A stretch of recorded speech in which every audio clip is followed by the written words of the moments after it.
कहानी की शुरुआत होती है देर रात। लांजी तैयार किया हुआ खाना होटल के बाहर रख देती है, लेकिन अजीब बात यह है कि खाने पर 2 चॉपस्टिक भी रखे हैं। लोक मान्यताओं में इसे उल्टा खाना कहते हैं, जो खास तौर पर मृतकों के लिए रखा जाता है। स्पष्ट है, यहां कुछ ठीक नहीं है।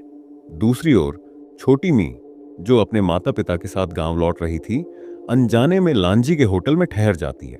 जैसे ही उसने स्नान कर बाहर आती है, दरवाजे के बाहर बच्चों की रोने की आवाज सुनाई देती है। आवाज की दिशा में जाते हुए अचानक उसके पीछे एक भयावह आत्मा दिखाई देती है। कमरे में लौटते ही लांजी अचानक बिस्तर पर रखी एक फोटो देख लेती है। उसे देखकर उसका चेहरा बदल जाता है और वह जल्दी से कमरे से बाहर चली जाती है। अगले दिन सुबह लांजी का व्यवहार पूरी तरह बदल जाता है। वह छोटी मी से बुरी तरह बात करती हैं और उसे तुरंत जाने के लिए कहती हैं। स्पष्ट है कि लांजी कुछ सत्य छुपा रही है। मजबूरी में छोटी मी थोड़ी देर के लिए होटल छोड़ देती है।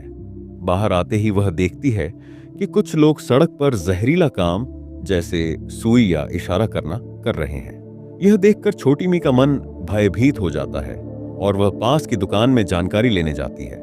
जब दुकानदार को पता चलता है कि छोटी मी का पिता आहान है, वह तुरंत 10 साल पहले हुई डूबने वाली घटना को याद कर उसे जाने की चेतावनी देती है।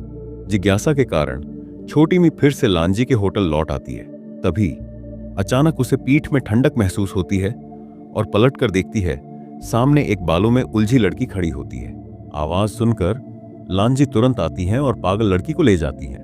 जाते समय लांजी छोटी मी से बताती हैं कि 10 साल पहले यहां एक भयंकर डूबने की घटना हुई थी। उस रात नदी में एक फेरी बोट तेज पानी और ज्यादा लोड के कारण पलट गई, जिससे उस पर सवार सभी 27 लोग डूब गए, जिनमें से 17 छात्र भी शामिल थे और छोटी मी का पिता उस दिन का बस ड्राइवर था। लांजी बताती हैं कि आहान अपने स्वार्थ के कारण जिंदा बचना चाहता था और उस दिन उसने छात्रों को छोड़ दिया और भाग गया। छात्रों ने अपने आप को बचाने के लिए अकेले भागना शुरू किया और यही असली कारण था कि कई छात्र डूबकर मर गए। फिर लांजी ने छोटी मी को बताया कि अब और भी डरावनी चीजें होने वाली हैं। जो छात्र डूब गए थे, उनकी आत्माएं शांति से नहीं थीं और वे हमेशा अवसर की तलाश में रहती थीं कि आहान के वंशजों से बदला ले सकें। इतना कहकर लांजी छोटी मी को जल्दी जाने की चेतावनी देती है। दुख से टूटकर छोटी मी अपने कमरे में भागती है और अपने पिता की फोटो उठाती है। वह हमेशा विश्वास करती है कि उसका पिता एक भला इंसान है, लेकिन अत्यधिक दुख और थकान के कारण अनजाने में सो जाती है। जब वह फिर जागती है तो सामने की दीवार पर पानी और कीचड़ लगे हुए दिखाई देते हैं। छोटी मी हैरान होकर तुरंत कमरे से बाहर भागती है, लेकिन डरावनी घटनाएं अभी खत्म नहीं हुई थीं। पीछे से अजीब आवाजें आने लगती हैं। जब वह पलटकर देखती है तो सामने 3 छोटे भूत रस्सी कूदते हुए दिखाई देते हैं, जो डूबकर मरे हुए छात्रों के प्रतीत होते हैं। उसी समय पड़ोसी अंजम, जो मृतकों की याद में पूजा कर रहे थे, छोटी मी को भागते देख चुपचाप पीछे चल देते हैं। और यह दृश्य एक पत्रकार ने भी देखा, जिसे लगा कि पड़ोसी कुछ गलत करने वाला है, इसीलिए वह भी पीछा करता है। छोटी मी किसी जादू या नियंत्रण में महसूस करते हुए नदी की ओर दौड़ती है। उसी समय नदी किनारे एक स्कूल यूनिफॉर्म में लड़का बैठा दिखाई देता है और अचानक उसका सिर 360 डिग्री घूम जाता है। छोटी मी डर के मारे जमीन पर गिर पड़ती है, लेकिन नदी में अचानक एक बांस की नाव दिखाई देती है।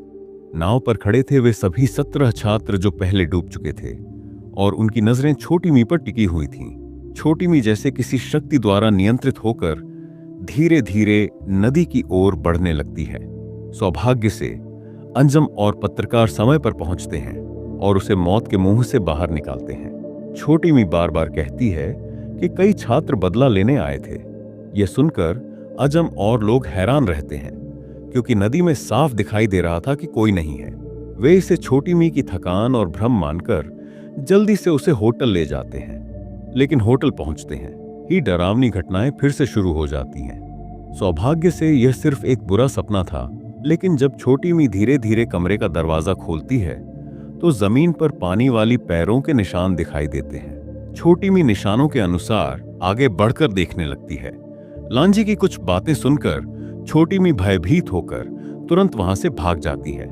अगले दिन पत्रकार छोटी मी को पुस्तकालय ले जाता है और उस समय की डूबने वाली घटना के दस्तावेज दिखाता है।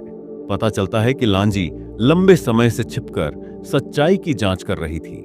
कई जांचों के बाद एक बुजुर्ग महिला से छोटी मी को जानकारी मिलती है। वास्तव में उस समय भले ही कोई छात्र बच नहीं पाया, लेकिन छोटी मी के पिता ने एक टिकट कलेक्टर को बचाया था और वही टिकट कलेक्टर लांजी थी।